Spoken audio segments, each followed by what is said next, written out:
Jsem moc rád, že se nám podařilo tento MBA program dát dohromady společně s Vysokou školou ekonomickou. Naše vize je taková, že nechceme mít jenom standardní výuku, která se bude nazývat MBA, ale chceme mít opravdu výuku, která bude odpovídající pro manažery, která bude praktická.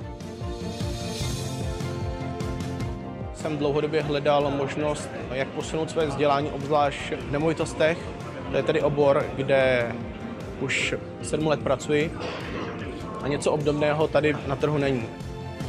Výhodou toho kurzu je to, že můžeme jezdit na prohlídky, že vidíme reálný stav, vidíme administrativní budovy před dokončením a retailové projekty, logistiku, což v normálním světě se k tomu nikdy nemáme šanci dostat.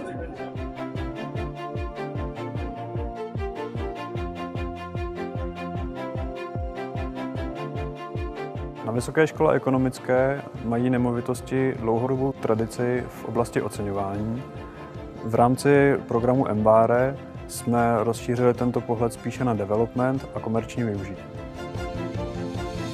Poznatky ze studia jsem měla možnost využít v praxi, a to především právě z toho důvodu, že oblast nemovitostí je dynamické odvětví a je potřeba znát aktuální vývoj a situaci na trhu nemovitostí. Je to o lidech, je to o networkingu a důležitým faktorem je, že všichni lidé, kteří jsou v rámci toho programu, mají vášeň pro real estate.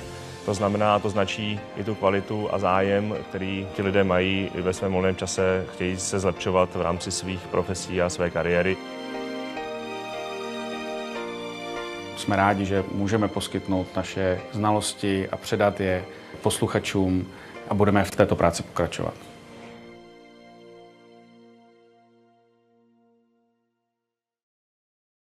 No a z Vysoké školy ekonomické se vracíme zpátky do studia.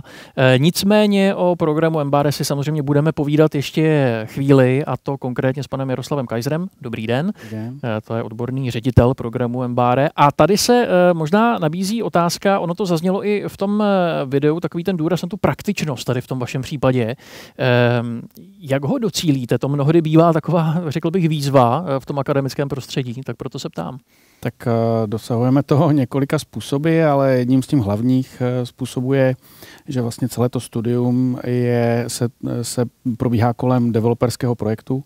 Developerský projekt je, bych řekl, taková jako nejkomplexnější disciplína v celém nemovitostním odvětví, to znamená, na něm si můžete vyzkoušet v podstatě cokoliv od managementu přes obchod, finance, ať už právní aspekty, technické aspekty, to všechno u nás vlastně učíme. Takže na základě toho developerského projektu, který provází ty posluchače celé 2 roky, tak v podstatě je učíme a vlastně nějakým způsobem posouváme. Takže to je jeden způsob. Další takovou praktičnost, určitě 90% našich lektorů jsou praktici, to znamená lidé z oborů, jsou to špičky ve svých oborech. Máme v současné době nějakých přes 20 předmětů, všechno zaměřeno samozřejmě na nemovitosti, jsme specifičtí v tomhle tom, jsme opravdu orientovaní na nemovitosti a lektoři jsou v podstatě machři v oboru a prakticky par excellence. Takže takhle. Další děláme třeba prohlídky projektů, řekl bych tak 5 až 6 za jeden semestr. Setkáváme se tam s těmi lidmi na místě, a to na úrovni třeba, že se bavíme o správě budov, o výstavbě, o problémech s energetikou a podobně. Takže velmi praktický hands-on přístup. Mně z toho vyplývá, že ten program asi bude pravděpodobně teda cílený na lidi, kteří buď teda v těch nemovitostech chtějí nějakým způsobem působit, nebo jsou to možná developeři, nebo pro koho vy byste řekl, že ten program je primárně určen? Tak určitě, já jsem tam zazněl od Honzy Borůvky v tom videu, zazněla vášeň pro nemovitosti, takže určitě jsou to lidé, kteří mají vášeň pro nemovitosti. a v podstatě jsou to různé, z různých oborů přichází, ať už jsou to advokáti třeba, kteří ať už pro svoje klienty nebo mají svoje vlastní portfolio nemovitostí, může to být projektový manažer a to může být v rámci ať už nějaké konzultantské firmy nebo developerské firmy, jsou to investoři, ať už to můžou být investoři, řekněme, institucionálního typu, takže manažeři investičních fondů, anebo rodinné firmy, které vlastní nějaké portfolio nemovitostí, oceňovatele často, protože oceňovatele chtějí pochopit vlastně, jak funguje ten biznis.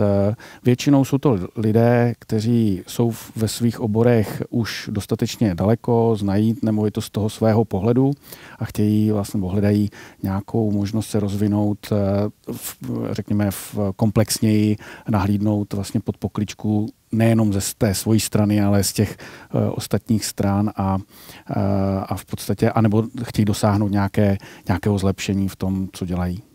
Máte třeba potom takovou tu zkušenost s tím, že si ti lidé mnohdy tak projdou takovým tím aha momentem v tom smyslu, že zjistí najednou, kolik toho vlastně třeba je, když se bavíme o nějakém developerském projektu, o té výstavbě a co všechno je potřeba si vlastně pohlídat. No, já myslím, že střed s realitou možná. Jasně.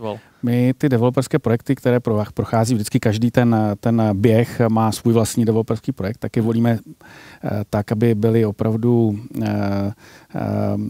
jak se říká anglicky challenging, to znamená, aby je provětrali jejich znalosti a dovednosti.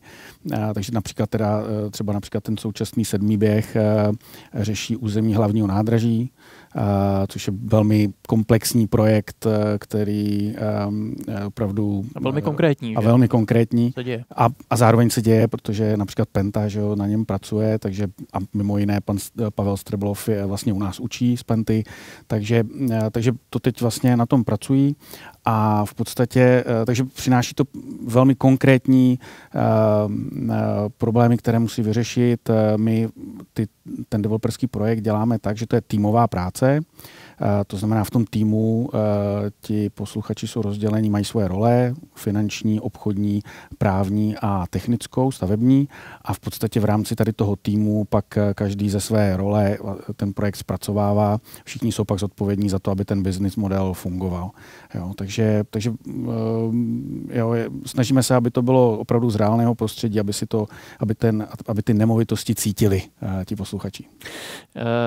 Z hlediska třeba nějakého dalšího vývoje, kam teď směřuje vaše pozornost?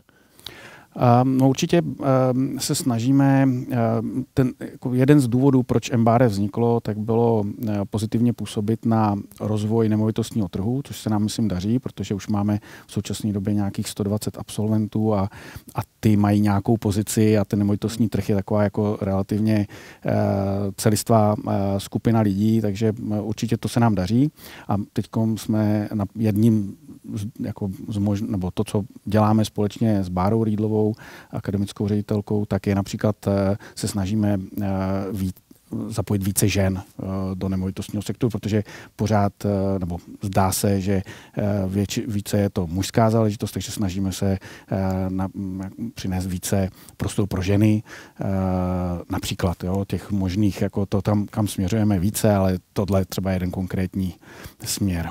Jaroslav Kajzer, já vám moc děkuju. Děkuju.